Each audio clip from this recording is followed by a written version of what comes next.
ஜீவனுள்ள நல்ல பிதாவே, ஆமேன் ஆமேன். Thank you. Please be seated. Praise the lord. ஹல்லேலூயா, ஹல்லேலூயா, ஆமேன். Thank you very much.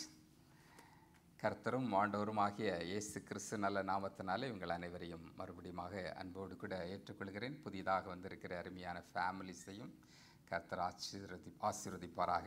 கர்த்தருடைய வசனம், கர்த்தருடைய வார்த்தை உங்களோடு கூட இருப்பதாக.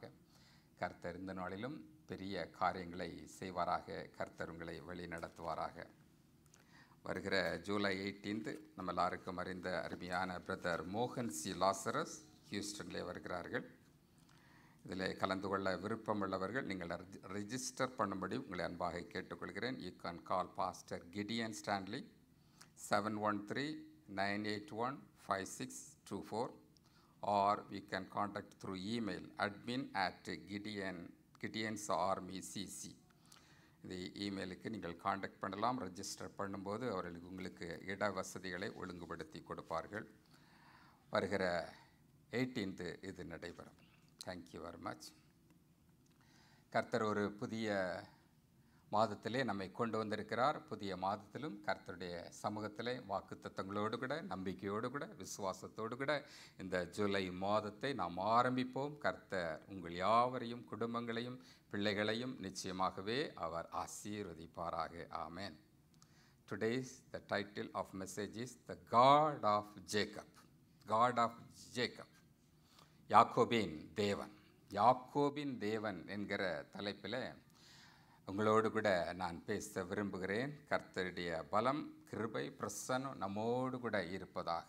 Please turn with me Sam number 46 verse 11. Sam number 46 verse 11. The Lord of hosts is with us. சேனைகளின் கர்த்தர் நம்மோடு கூட இருக்கிறார். The God of Jacob is our refuge. இதே வசனத்தை 7வது வசனத்தில் பார்க்கலாம். 7வது வசனத்தில் வாசிக்கும் போது 46வது சங்கீதம் 7வது வசனம், சேனைகளின் கர்த்தர் நம்மோடு கூட இருக்கிறார். யாக்கோபின் தேவன் நமக்கு உயர்ந்த அடைக்கலமாயிருக்கிறார். யாக்கோபின் தேவன் நமக்கு உயர்ந்த அடைக்கலமாயிருக்கிறார். The God of Jacob is our refuge. இது நல்ல ஒரு வாக்கு தத்தம். இது ப்ராமிஸ். கர்த்தர் இந்த புதிய மாதத்தில் ஒரு வாக்கு தத்தை, ஒரு பலனை நமக்கு தருகிறவராயிருக்கிறார். யாக்கோபின் தேவனாகிய கர்த்தர் உங்களோடு கூட இருக்கிறார். உங்களுடைய தனிப்பட்ட வாழ்க்கையில் அவர் உங்களோடு கூட இருக்கிறார். உங்களுடைய ஃபேமிலி லைஃப்பில் the God of Jacob is with you. உங்களுடைய கம்யூனிட்டி லைஃப்பில் God of Jacob is with you. உங்களோடு கூட அவர் இருக்கிறவராயிருக்கிறார். தேவாதி தேவன் நம்மோடு கூட இருக்கிறவராயிருக்கிறார். யாக்கோபின் தேவனாலே நமக்கு ஒரு அடைக்கலம் உண்டு. அடைக்கலம் என்றால் பாதுகாப்பு. இந்த உலகத்திலே அநேக பாதுகாப்பற்ற ஒரு சூழ்நிலையிலே காணப்படும் போது யாக்கோபின் தேவன் நமக்கு ஒரு பாதுகாப்பை தருகிறவராயிருக்கிறார். The God of Jacob is our refuge. The God of Jacob is our strong tower. The God of Jacob is our rock. The God of Jacob is our refuge. அவர் நம்முடைய பாதுகாப்பாக, அரணாக, கோட்டையாக அவர் இருக்கிறவராயிருக்கிறார். நம்முடைய முற்பிதாக்களை குறித்து நாம் தெரியும். பேட்ரியாட்ஸ் ஆபிரகாம், ஈசாக்கு, யாக்கோபு. நம்ம எல்லாரும் அடிக்கடி ஜெபத்திலே நாம் அதை குறிப்பிடுகிறோம். God of Abraham, God of Isaac, God of Jacob. ஆபிரகாமின் தேவனும், ஈசாக்கின் தேவனும், யாக்கோபின் தேவனுமாகிய கர்த்தர். யாக்கோபை குறித்து இந்த நாளிலே நாம் பல காரியங்களை கற்றுக்கொள்ளலாம். இதை கற்றுக்கொள்கிற வேளையிலே யாக்கோபின் தேவன் நமக்கு எப்படி பாதுகாப்பாக நம்மோடு கூட இருக்கிறார், நம்முடைய வாழ்க்கையில் இந்த யாக்கோபின் தேவன் எப்படி உதவி செய்கிறார் என்பதை குறித்து நாம் அறிந்து கொள்ளலாம். யாக்கோபு என்றால் அர்த்தம் என்னவென்றால், ஆதியாகமம் 28வது அதிகாரம் 5வது வசனத்திலே யாக்கோபை குறித்து எழுதப்பட்டிருக்கிறது. ஆதியாகமம் 28வது அதிகாரம் 5வது வசனம் சொல்கிறது, ஈசாக்கு யாக்கோபை அனுப்பிவிட்டான். ஈசாக்கு யாக்கோபை அனுப்பிவிட்டான். ஸோ ஐசக் சென்ட் ஜேக்கப் அவே. இந்த ஃபர்ஸ்ட் ஃப்ரேஸ் மாத்திரம் போதும். ஐசக் சென்ட் ஜேக்கப் அவே. அப்படி என்றால் யாக்கோபினுடைய பெயர் அனுப்பப்பட்டவன். யாக்கோபு தன்னுடைய சொந்த தகப்பனாகிய ஈசாக்கு மூலமாக அனுப்பப்பட்டவனாகிய யாக்கோபு ஒரு இடத்திலிருந்து இன்னொரு இடத்திற்கு அனுப்பப்படுகிறார். பெயர் சபாவிற்கு இன்றைக்கு நம்ம எல்லாரும் அடிக்கடி கேள்விப்படுகிறதான இடம். லாஸ்ட்டில் ஈரான் இந்த பெயர் சபாவில் தான் ஒரு பெரிய மிசைல் அட்டாக் ஆச்சு. பெயர் சபாவில் உள்ள hospital, lot of innocent people died இல்லை. ஸோ அந்த பெயர் சபாவில் தான் அந்த காலத்தில் ஈசாக்கு யாக்கோபோடு கூட இருந்தான். யாக்கோபை இந்த ஈசாக்கு பெயர் சபாவிலிருந்து பதாம் ஆரானுக்கு அனுப்பி விடுகிறான். தூர இடத்திற்கு, மோர் தேன் 700 மைல்ஸ் அவே, இந்த தூரமான இடத்திற்கு யாக்கோபை அனுப்பி விடுகிறான். உங்களுடைய வாழ்க்கையிலும் அநேக காரியங்கள், இந்த செயல்பாடுகள், அனுப்பி விடுதல். ஒரு தேசத்திலிருந்து இன்னொரு தேசத்துக்கு கர்த்தர் உங்களை அழைக்கிறார். ஒரு தேசத்திலிருந்து இன்னொரு தேசத்திற்கு கர்த்தர் உங்களை அனுப்பி விடுகிறார். ஒரு திட்டத்தோடு கூட, ஒரு நோக்கத்தோடு கூட, ஒரு பிளானோடு கூட கர்த்தர் உங்களை ஒரு தேசத்திலிருந்து இன்னொரு தேசத்திற்கு அனுப்புகிறார். ஒரு சிட்டியிலிருந்து இன்னொரு சிட்டிக்கு அனுப்புகிறார். ஒரு ஸ்டேட்டிலிருந்து இன்னொரு ஸ்டேட்டுக்கு அவர் அனுப்புகிறார். அனுப்பப்பட்டவன், தேவனால் அனுப்பப்பட்டவன் யாக்கோபு தேவனால் அனுப்பப்பட்ட ஒரு மனிதனாய் காணப்பட்டான். யாக்கோபு என்றால் அனுப்பப்பட்டவன். இந்த எக்ஸ்பீரியன்ஸ், இந்த அனுபவம் உங்களுடைய வாழ்க்கையிலும் பல நேரங்களிலே ஏற்பட்டிருக்கும். ஒரு இடத்திலிருந்து கர்த்தர் உங்களை ஒரு தனித்துவத்தோடு கூட, முக்கிய நோக்கத்தோடு கூட உங்களை அழைத்து கொண்டு செல்கிறவராயிருக்கிறார். இந்த யாக்கோபு அவன் செல்லுகிற வழியிலே தேவ பிரசன்னம் அவனோடு கூட செல்கிறது. இதுதான் தேவனுடைய திட்டமாக, தேவனுடைய நோக்கமாய் காணப்படுகிறது. உங்கள் ஒவ்வொருடைய வாழ்க்கையிலும் கர்த்தர் நோக்கத்தை கொடுத்து ஒரு இடத்திலிருந்து இன்னொரு இடத்திற்கு அவர் கொண்டு செல்கிறவராயிருக்கிறார். யாக்கோபை குறித்து நாம் வாசிக்கும் போது யாக்கோபினுடைய ஆசீர்வாதம் எவ்வளவு பெரிதான ஆசீர்வாதம் என்பதை குறித்து நாம் வாசிக்கலாம். ஆபிரகாம், ஈசாக்கு, யாக்கோபு இந்த 3 பேரும் காணப்பட்டாலும், இந்த 3 முற்பிதாக்களும் காணப்பட்டாலும் அவர்களிலே யாக்கோபு மிகுந்த ஆசீர்வாதத்தை உடையவனாய் காணப்படுகிறான். வாசிக்கலாம். ஆதியாகமம் 49வது அதிகாரம் 25, 26வது வசனத்தில் இங்கே யாக்கோபை குறித்து சொல்லப்பட்டிருக்கிற ஒரு அருமையான சம்பவத்தை நாம் பார்க்கலாம். யாக்கோபினுடைய ஆசீர்வாதம் ஆதியாகமம், Genesis chapter 49 verses 26 and 25 and 26. உன் தகப்பனுடைய தேவனாலே அப்படி ஆயிற்று, அவர் உனக்கு துணையாயிருப்பார். சர்வ வல்லவராலே அப்படி ஆயிற்று, அவர் உயர வானத்திலிருந்து உண்டாகும் ஆசீர்வாதங்களினாலும் கீழே ஆழத்தில் உண்டாகும் ஆசீர்வாதங்களினாலும் ஸ்தனங்களுக்கும் கற்பங்களுக்கும் உரிய ஆசீர்வாதங்களினாலும் அவர் உன்னை ஆசீர்வதிப்பார். 26வது வசனம் பாருங்கள். உன் தகப்பனுடைய ஆசீர்வாதங்கள் உன் பிதாக்களுடைய ஆசீர்வாதங்களுக்கும் மேற்பட்டதாய் காணப்படுகிறது. தகப்பன் யார்? யாக்கோபு. யாக்கோபுடைய ஆசீர்வாதம் ஆபிரகாமை பார்க்கிலும் ஈசாக்கை பார்க்கிலும் மேற்பட்டதாய் காணப்பட்டது. அப்படி என்றால் யாக்கோபு ஆபிரகாமிற்கு மேலாக ஆசீர்வதிக்கப்பட்டான். ஈசாக்கை விட மேலாக ஆசீர்வதித்தை பெற்றுக்கொண்டான். உன் தகப்பனுடைய ஆசீர்வாதங்கள், உன் பிதாக்களுடைய ஆசீர்வாதங்களையும், இந்த பேட்ரியார்ஸ் எல்லாரிலும் 3 பேரிலும் மிகுந்த ஆசீர்வாதத்தை பெற்றுக்கொண்டவன் தான் இந்த யாக்கோபு. ஜேக்கப் எல்லாவற்றிலும் ஆசீர்வாதத்தை அவன் பெற்றுக்கொண்டான். இந்த யாக்கோபு தான் இப்பொழுது அனுப்பப்படுகிறான். அனுப்பப்பட்டு வனாந்தரத்தினூடாக அனுப்பப்படுகிறான். ஆபிரகாமை குறித்து நாம் பார்க்கும்போது ஆபிரகாம் ஒரு ரிச் மேனாய் காணப்பட்டான். வெல்தி மேன், ஐஸ்வர்யவனாய் காணப்பட்டான். ஒரு ராஜாக்களுக்கு இணையான ஒரு ஐஸ்வர்யத்தை ஆபிரகாமுக்கு கொடுக்கப்பட்டது. ஆபிரகாம் தன்னுடைய வயது முடிந்த காலத்தில் தன்னுடைய எல்லா ஐஸ்வர்யத்தையும் ஈசாக்கு கொடுத்தான். He hand over to his own son. மற்றவர்களெல்லாம் கொடுத்து அவன் அனுப்பிவிட்டான், மற்ற பிள்ளைகளை. ஆனால் ஐசக்கு மாத்திரம் எல்லாவற்றையும் கொடுத்தான்.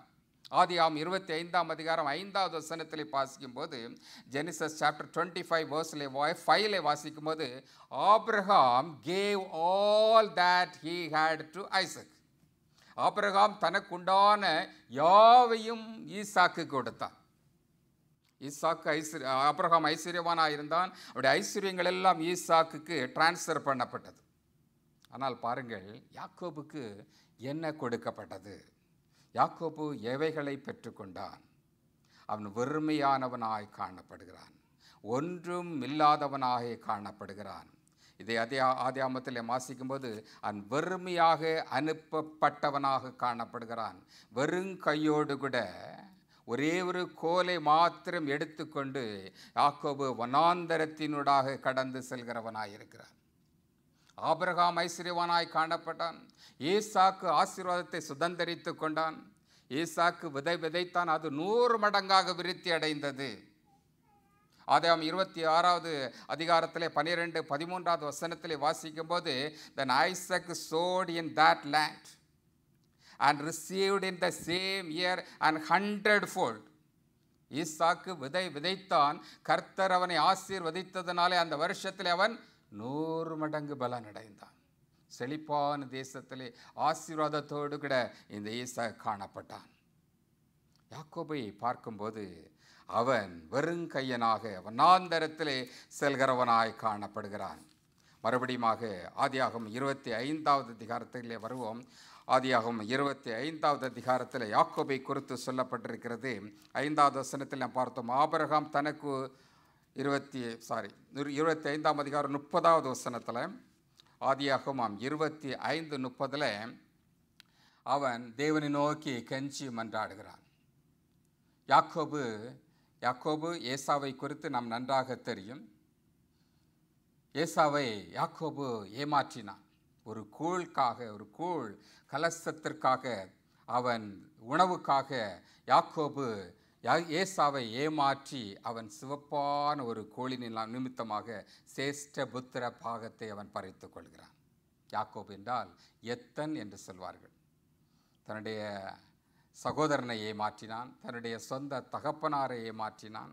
ஆனால் தேவனோடு கூட போராடினான். ஏசா மிகுந்த இளைப்படைந்தவனாக, பசியோடு கூட சோர்வோடு கூட மரித்து போகிற நிலைமையிலே காணப்பட்ட போது யாக்கோபு அவனை பார்த்து சொல்லுகிறான், நான் இந்த கூளை கொடுக்க வேண்டுமானால் நீ உன்னுடைய சேஷ்ட புத்திர பாகத்தை ப்ராமிஸ் பண்ணி எனக்கு விற்று போடு என்று சொல்கிறான். சிவப்பான ஒரு கூழ் நிமித்தமாக இந்த ஏசா தன்னுடைய சொந்த சேஷ்டபுத்திர பாகத்தை அவன் கொடுத்து விடுகிறான். அவன் ஏதோம் என்று அழைக்கப்படுகிறான். ஏசா என்றால் ஏதோம் தேசத்திலே அவன் வாழ்ந்து கொண்டிருந்தான். இன்றைக்கும் அவனுடைய வாசஸ்தலங்கள் எல்லாம் ஜோர்டானிலே காணப்படுகிறது. ஜோர்டான் கண்ட்ரிலே அவன் செட்டில் ஆனான். ஏதோமியரோடு கூட அவன் கலந்து ஏதோம் தேசத்திலே அவன் காணப்பட்டான். பெட்ரா என்கிற இடத்திற்கு நாம் செல்வீர்களானால் ஏசாவுடைய ஜெனரேஷன் பீப்புள் பில்டு பண்ணின அநேக கேவ் உண்டு, அவனால் வடிவமைக்கப்பட்ட அநேக பில்டிங் ஸ்ட்ரக்சர் உண்டு, எல்லாம் இந்த பெட்ராவிலே காணப்படுகிறது. ஏசாவுடைய சந்ததியானது இந்த ஜோர்டான் நாட்டிலே இந்த பெட்ரா பகுதியிலே அங்கே தங்கினார்கள். சிவப்பான ஒரு மணல் பிரதேசம். ஏசா சிவப்பு மனிதனாகி அந்த இடத்திலே, அந்த தேசத்திலே அவன் வாழ்ந்தான். யாக்கோபினால் ஏமாற்றப்பட்டான். ஆனால் அதற்கு பிறகு அந்த யாக்கோபு தன்னுடைய மாமன் வீட்டிற்கு செல்கிறான். மாமன் மூலமாக இந்த யாக்கோபு அதிகமாக ஏமாற்றப்பட்டான். விதைத்தான், கர்த்தர் அவனை அறுக்கும்படியாக கர்த்தர் அவனுக்கு உதவி செய்தார்.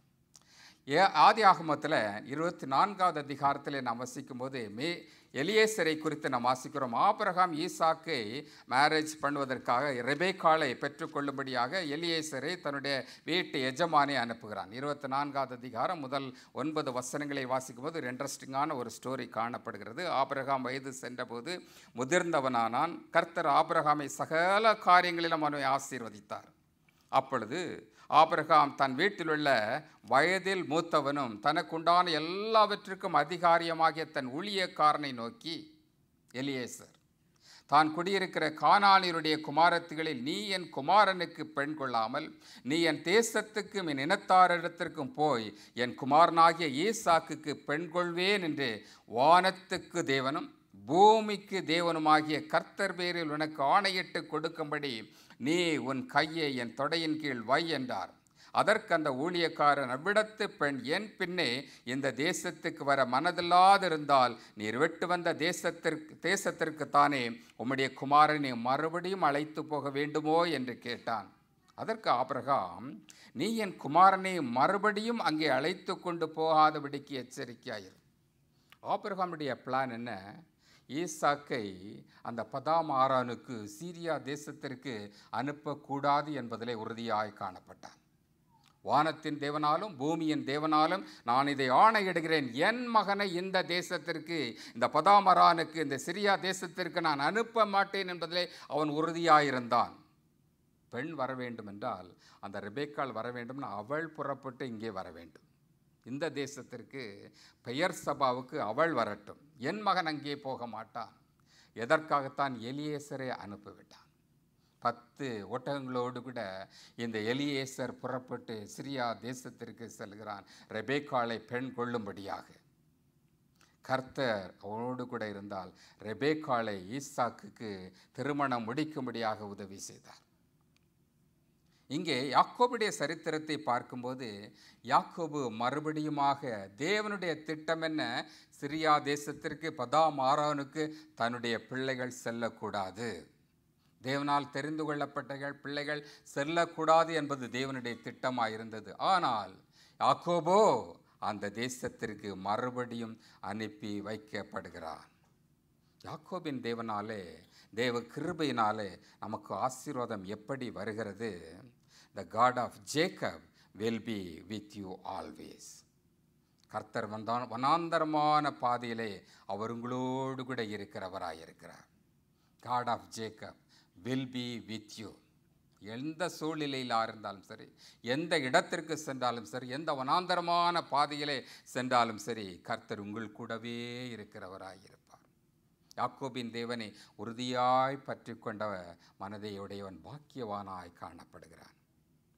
ஆதியாகமம் 32வது அதிகாரம் 10வது வசனம் மிக முக்கியமான ஒரு வசனம். ஜெனிசஸ் சாப்டர் 32 verse 10 வாசிக்கும் போது யாக்கோபு தேவனை பார்த்து சொல்லுகிற வார்த்தை, அடியேனுக்கு தேவரீர் காண்பித்த எல்லா தயவுக்கும் எல்லா சத்தியத்துக்கும் நான் எவ்வளவேனும் பாத்திரன் அல்ல. நான் கோலும் கையுமாக இந்த யோர்தானை கடந்து போனேன், இப்பொழுதும் 2 பரிவாரங்களோடு கூட நான் திரும்பி வருகிறேன். யாக்கோபு எப்படி போனான்? வெறுமையாய் சென்றேன் என்று சொல்கிறான்.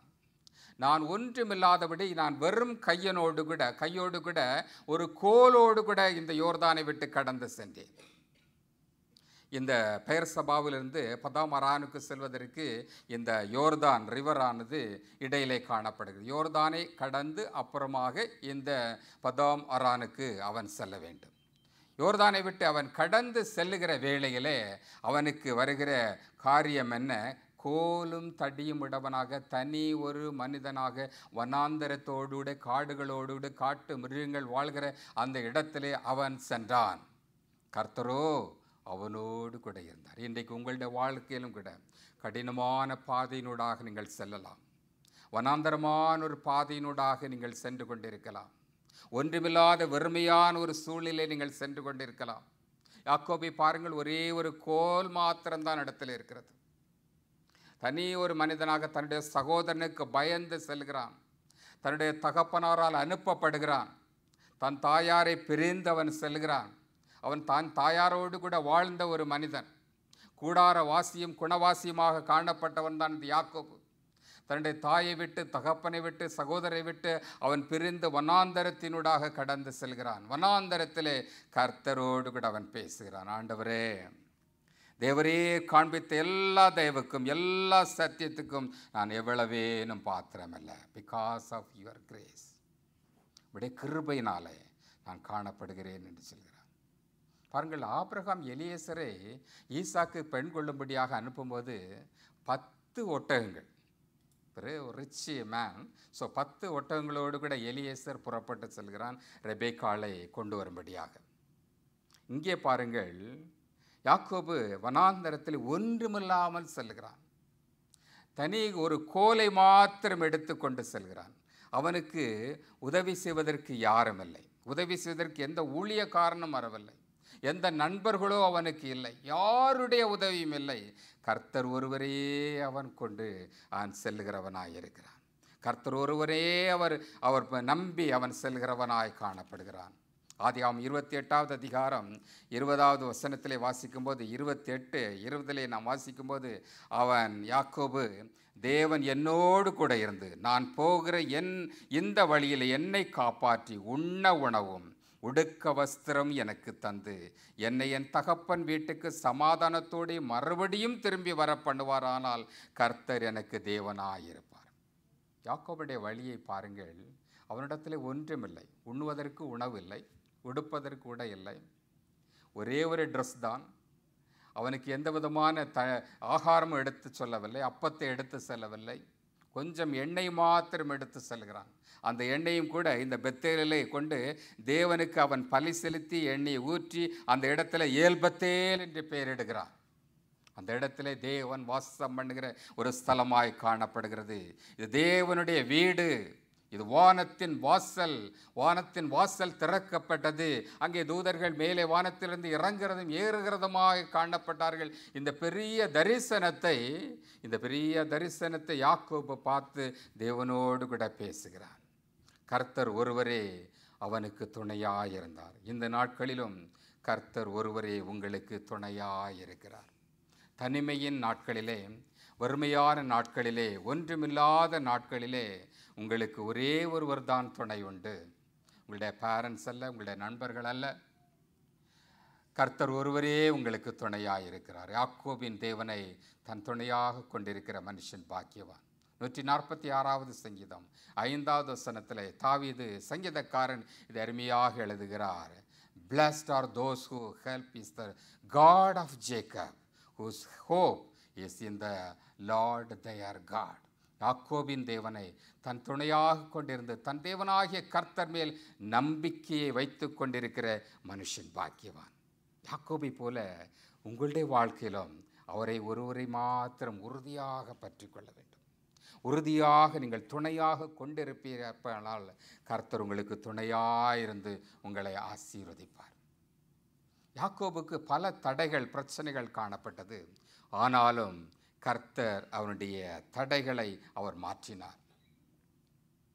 God of Jacob broke your yoke. உங்கள் கட்டுகளை அவர் உடைக்கிறவராயிருக்கிறார்.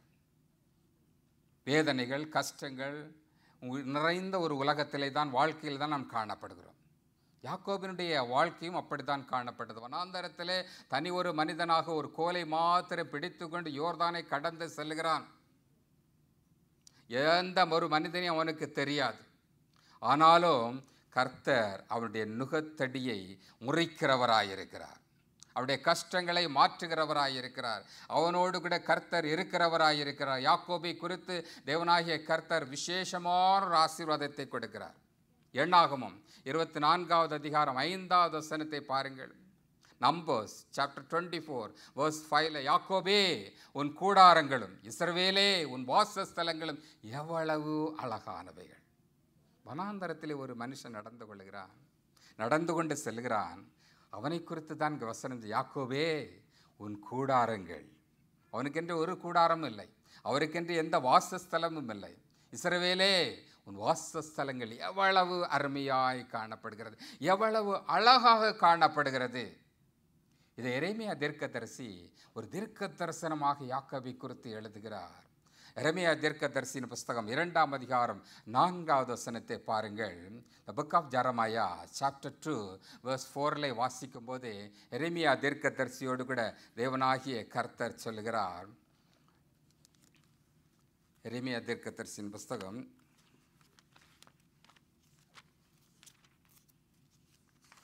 2வது அதிகாரம் 4வது வசனம் 2:4 யாக்கோபின் குடும்பத்தாரே, இஸ்ரவேலின் வம்சங்களே, நீங்கள் எல்லாரும் கர்த்தரை வார்த்தையை கேளுங்கள்.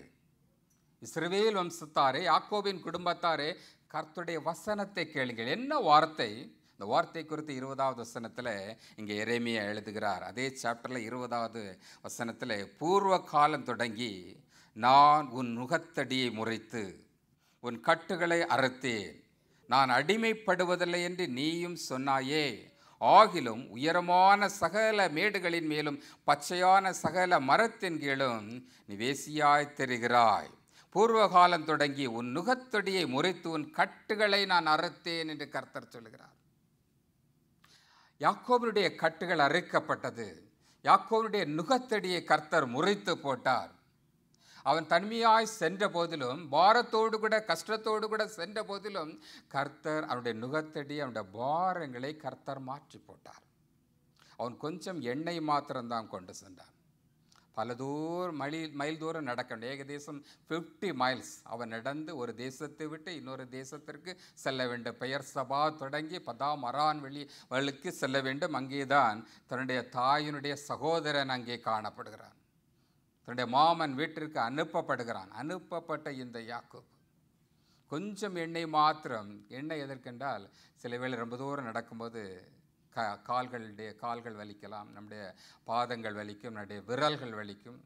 அதை அப்ளை பண்ணுவதற்காக, தைலத்தை போல் அப்ளை பண்ணுவதற்காகத்தான் இந்த தைலத்தை அவன் கொண்டு இருக்கக்கூடும். அந்த தைலத்தை கூட ஏல்பெத்தேலிலே முழுமையாக பலிபீடத்தை கட்டி ஊற்றி அதை தேவனை அவன் தொழுது கொண்டான்.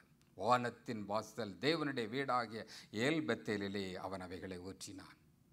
பிரியமானவர்களே, யாக்கோபு தனிமையாய் காணப்பட்ட போதும், ஒன்றுமில்லாதிருந்த போதும் கர்த்தர் அவனோடு கூட இருந்தார். அவருடைய நுகத்தடியை முறித்தார். அவருடைய பலவீனங்களை அவர் மாற்றி போட்டார்.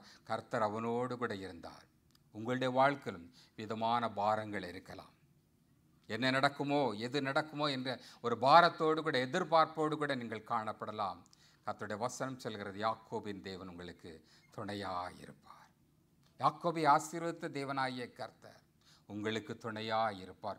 உங்களோடு கூட என்றென்றைக்குமாக அவர் இருக்கிறவராக இருப்பார். யாக்கோபின் தேவனை உறுதியாக பற்றி கொள்ளுங்கள். அவர் உங்களை நிச்சயமாகவே ஆசீர்வதிப்பார். யாக்கோபின் தேவனுடைய கரம் உங்களோடு கூட காணப்படும். யாக்கோபு அங்கே பதாம் அரானிலே ஆசீர்வதிக்கப்படுகிறான். 7 வருடம் தன்னுடைய முதல் மனைவிக்காக அவன் வேலை செய்கிறான். 7 வருடம் ராகேலுக்காக அவன் ஊழியம் செய்கிறான். மாடுகளை மேய்த்து கொண்டு வருகிறான். கடைசியாக 6 வருடமாக தன்னுடைய மாமனுக்காக மாமனுடைய ஆடுகளை மேய்த்து கொண்டு வரும். ஏகதேசம் 20 இயர்ஸ், 20 வருடம் யாக்கோபு அங்கே பதாமரானிலே தங்கி இருந்தான். தன்னுடைய மாமனுக்காக அவன் வேலை செய்தான், ஊழியம் செய்தான். அந்த மறுபடியுமாக அவன் திரும்பி வருகிற வழிதான் ஆதியாகமம் 31வது அதிகாரத்திலே நாம் பார்க்கிறோம். ஆதியாகமம் 31வது அதிகாரத்தில் மறுபடியுமாக யாக்கோபு திரும்பி வருகிற வழியிலே சந்திக்கிற காரியத்தை குறித்து நாம் வாசிப்போம். யாக்கோபு ஆதியாகமம் 31வது அதிகாரம் 10வது வசனத்திலிருந்து வாசிக்கும்போது அங்கே ஆபிரகாமுடைய பணிகளை குறித்து சொல்லப்பட்டு 23வது வசனம் வாசிக்கிறேன். 23வது வசனத்திலே ஜெனிசஸ் சாப்டர் 31 verse 23, அப்பொழுது அவன் தன் சகோதரரை கூட்டிக் கொண்டு, லாபான் தன் சகோதரரை கூட்டிக் கொண்டு 7 நாள் பிரயாணம் பண்ணி அவனை தொடர்ந்து போய் கீலேயாத்து மலையிலே அவனை கண்டுபிடித்தான். யாக்கோபை கீலேயாத்து மலையிலே கண்டுபிடித்தான். யாக்கோபு தன்னுடைய மாமன் வீட்டிலிருந்து பதாமாரிலிருந்து மறுபடியுமாக புறப்பட்டு தன்னுடைய சொந்த தகப்பனை தாயை பார்க்கும்படியாக அவன் திரும்பி வருகிறான். இந்த இஸ்ரவேல் தேசத்திற்கு, கானான் தேசத்திற்கு, இந்த பெயர் சபாவுக்கு மறுபடியுமாக திரும்பி வருகிற வேளையிலே அவன் மலையிலே கூடாரங்களை போட்டு தன்னுடைய பிள்ளைகளோடு கூட மனைவிகளோடு கூட அவன் தங்கி கொண்டிருக்கிறான். அவனை தேடி தொடர்ந்து பின்பற்றி வருகிறான் இந்த லாபான். அவன் வந்து சொல்லுகிறான், அவனை கீலேயாத்திலே மலையிலே அவனை கண்டுபிடித்தான். அன்று ராத்திரியிலே அவன் சீரியா தேசத்தனாகிய லாபானுக்கு சொப்பனத்திலே தோன்றி, நீ யாக்கோபுக்கு நன்மையேன்றி தீமை ஒன்றும் செய்யாதபடிக்கு எச்சரிக்கையாயிரு என்று சொல்கிறான். கர்த்தர் ஒருவனோடு கூட இருப்பாரானால், கர்த்தர் உங்களுக்கு துணையாக இருப்பாரென்றால், உங்களுடைய சத்துருக்களை கர்த்தர் மேற்கொள்வதற்கு அவர் உதவி செய்வார். உங்கள் சத்துருக்களோடு கூட அவர் பேசுகிறவராயிருப்பார். இங்கே லாபான் தன்னுடைய யாக்கோபை கொலை செய்யும்படியாக யாக்கோபை துரத்தி வருகிறான். யாக்கோபையும் யாக்கோபுடைய குடும்பத்தாரையும் துரத்தி வருகிறான். ஆனால் இந்த லாபானோடு கூட கர்த்தர் பேசுகிறார், சொப்பனத்திலே பேசுகிறார். நீ யாக்கோபுக்கு விரோதமாக எந்த காரியத்தையும் செய்யாது, நன்மை அன்றி தீமை ஒன்றும் செய்யாது. நன்மை அன்றி தீமை ஒன்றும் பேசாதபடிக்கு நீ எச்சரிக்கையாயிருந்து. It is a warning. நம்முடைய சத்துருக்களுக்கு, நமக்கு எதிராக செயல்படுகிறவர்களுக்கு கர்த்தர் கொடுக்கிற எச்சரிக்கை. நாம் கர்த்தரோடு கூட இருப்போமானால், கர்த்தர் உங்களுக்கு துணையாக இருப்பார் என்றால், உங்கள் சத்துருக்களும் உங்களோடு கூட ஒப்புரவாகி விடுவார்கள். உங்கள் சத்துருக்களை உங்களோடு கூட ஒப்புரவாக்குவதற்கு கர்த்தர் உங்கள் சத்துருக்களோடு கூட பேசுகிறவராயிருப்பார். லாபானோடு கூட பேசுகிறார். லாபான் அந்த இடத்துல ஒரு அருமையான வார்த்தைகள் இங்கே சொல்லப்பட்டிருக்கிறது. 32ஆம் அதிகாரம் 10வது வசனத்தில் வாசிக்கும்போது, 31ஆம் அதிகாரம் 47வது வசனத்தில், இதே சாப்டரில் 47வது வசனம், லாபானும் இந்த யாக்கோபும் ஒரு இடத்துல சந்திக்கிறார்கள். 2 பேரும் ஒருவரோடு கூட நம்ம இப்பொழுது சமரசம் பண்ணிக்கொள்கிறார்கள். லாபான் அந்த இடத்திற்கு ஜகர்தூதா என்று பெயரிட்டான். யாக்கோபுக்கு அதே இடத்தை கலையேத் என்று பெயரிட்டான். கலையேத் என்பதற்கு கிளியர் டிரான்ஸ்லேஷனில் என்னப்படுகிறது என்றால், கர்த்தர் சந்தித்த ஒரு இடம். கலையேத் என்கிறதான் ஒரு இடத்துல அவன் சந்திக்கிறான். யாக்கோபு அவன் பெயரிடுகிற பெயர், இந்த லாபான் பெயரிடுகிற பெயர் ஜகர்துகலா என்பதற்கு பயப்படுகிற ஒரு காரியமாய் காணப்படுகிறது. யாக்கோபு தேவன் சந்தித்த ஒரு இடத்திலே, கலையேத் என்கிற இடத்துல, தேவன் என்னுடைய ஜெபத்திற்கு பதில் கொடுத்தார் என்ற நம்பிக்கையோடு கூட சொல்லுகிறான். கர்த்தர் யாக்கோபோடு கூட இருந்தார். யாக்கோபுடைய நுகத்தொடியை முறியடித்தார். இன்றைக்கும் யாக்கோபு மகிழ்ச்சியோடு கூட வரும்போது, ஒரு ராஜாவுக்குடைய பலத்த ஐஸ்வர்யத்தோடு கூட யாக்கோபு திரும்பி வருகிறவனாய் காணப்படுகிறார். யாக்கோபோடு கூட தேவனாகிய கர்த்தர் காணப்பட்டார். வனாந்தரத்தின் வழியாக கோலோடு கூட வறுமையோடு கூட சென்ற இந்த யாக்கோபு மறுபடியுமாக திரும்பி வருகிற வேளையிலே, நான் கோலும் கையுமாய் இந்த யோர்தானை கடந்து போனேன், இப்பொழுதோ 2 பரிவாரங்களை உடையவனாக நான் திரும்பி வருகிறேன் என்று சொல்கிறான். 2 பரிவாரங்களோடு கூட அவன் திரும்பி வருகிறான். லேயாளோடு கூட, ராகேலோடு கூட அவன் திரும்பி குடும்பத்தோடு கூட, மொத்த குடும்பத்தோடு கூட அவன் திரும்பி வருகிறவனாயிருக்கிறான். எவ்வளவுமான ஆசீர்வாதத்தை இந்த யாக்கோபு பெற்றுக்கொண்டான். ஈசாக்கின் மூலமாக அல்ல, ஆபிரகாமின் மூலமாக அல்ல, தேவனாகிய கர்த்தராலே, வானத்தின் தேவனாகிய கர்த்தராலே, பூமியின் தேவனாகிய கர்த்தராலே இந்த யாக்கோபு இந்த பெரிய ஆசீர்வாதத்தை அவன் பெற்றுக்கொள்கிறான். 20 வருடம் தன்னுடைய மாமன் வீட்டிலே அவனுக்கு ஊழியம் செய்து மறுபடியுமாக தன்னுடைய சொந்த தகப்பன் வீட்டிற்கு அவன் திரும்பி வருகிறான். தகப்பனை பார்க்கும்படியாக 2 பரிவாரங்களோடு கூட வருகிறான். பரி என்று சொன்னால் ஒரு ராஜா, ஒரு குதிரையை குறித்து சொல்கிற காரியம். ராஜாவினுடைய குதிரையாய் காணப்படுகிற 2 பரிவாரங்கள் என்று சொல்வது, 2 ராஜாக்களுக்கு ஒத்ததான ஐஸ்வர்யத்தோடு கூட, வெல்த்தோடு கூட இந்த யாக்கோபு தன்னுடைய குடும்பத்தோடு கூட தன்னுடைய சகப்பனாகிய ஈசாக்கை பார்க்கும்படியாக வருகிறான். ஈசாக்கு தன்னுடைய மகனாகிய யாக்கோபை பார்க்கும்படியாக, தேடும்படியாக எந்த முயற்சியும் எடுக்கவில்லை. ஆனால் யாக்கோபோ ஈசாக்கை தேடி வருகிறான். 32வது அதிகாரத்தில் நாம் வாசிக்கும்போது, ஆதியாகமத்தில் 32ஆம் அதிகாரம் 28வது வசனத்தில் வாசிக்கும்போது, உன் பேர் இனி யாக்கோபு எனப்படாமல் இஸ்ரவேல் எனப்படும், தேவனோடும் மனிதரோடும் நீ போராடி மேற்கொண்டாயே, நீ வெற்றி பெற்றாய்.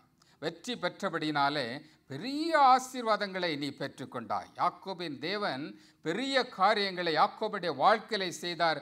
அவன் திரும்பி வந்து யாக்கோபை பார்க்கும்படியாக, ஈசாக்கை பார்க்கும்படியாக தேவனாகிய கர்த்தர் உதவி செய்தார். யாக்கோபுடைய கடைசி காலத்தில் யாக்கோபு ஈசாக்கை பார்க்கும்படியாக கர்த்தர் உதவி செய்தார். யாக்கோபின் நிமித்தமாக இஸ்ரவேல் தேசமானது ஆசீர்வதிக்கப்பட்டது. இனிமேல் உன் பெயர் யாக்கோபு என்று எண்ணப்படாமல் இஸ்ரவேல் எனப்படும், தேவனோடு கூட மனிதரோடு கூட போராடி நீ வெற்றி கொண்டாயே. பரலோகத்திலே பெரிய வாசஸ்தலம் நமக்காக வைக்கப்பட்டிருக்கிறது. இந்த வாசஸ்தலத்திலே ஆபிரகாமின் தேவனும் ஈசாக்கின் தேவனும் யாக்கோபின் தேவனாகிய கர்த்தர் எதிர்பார்த்து கொண்டிருக்கிறவராயிருக்கிறார். நாம் யாக்கோபோடு கூட, ஈசாக்கோடு கூட, ஆபிரகாமோடு கூட நாம் வாசம் பண்ணுவதற்கு தேவன் ஒரு பந்தியை ஆயத்தம் பண்ணி கொண்டிருக்கிறார். இதைத்தான் இயேசு கிறிஸ்து சொல்கிறார். மத்தேயு எழுதின சுவிசேஷம் 8வது அதிகாரம் 11வது வசனத்திலே வாசிக்கும்போது மத்தேயு 8:11 அநேகர் கிழக்கிலும் மேற்கிலும் வந்து பரலோகத்திலே ஆபிரகாம், ஈசாக்கு, யாக்கோபு என்பவர்களோடு கூட பந்தியிருப்பார்கள். நாமும் ஒரு நாளிலே யாக்கோபோடு கூட பங்கியிருப்போம். ஆபிரகாமோடு கூட, ஈசாக்கோடு கூட, யாக்கோபோடு கூட நாம் பந்தி இருக்கிறவர்களாய் காணப்படுவோம். கர்த்தர் இந்த வாக்கு தத்தத்தை, இந்த ஆசீர்வாதத்தை உங்களுடைய வாழ்க்கையிலும் அவர் தருகிறவராய் இருக்கிறார். உயிர்த்தெழுதலை குறித்து இயேசு கிறிஸ்து சாட்சி கொடுக்கும்போது இந்த அருமையான சாட்சியை சொல்கிறார். மேத்யூ சாப்டர் 22 verse 31 and 32 வாசிக்கும்போது மத்தேயு எழுதின சுவிசேஷம் 22வது அதிகாரம் 31, 32வது வசனத்தை வாசிங்கள் ஒருவர்.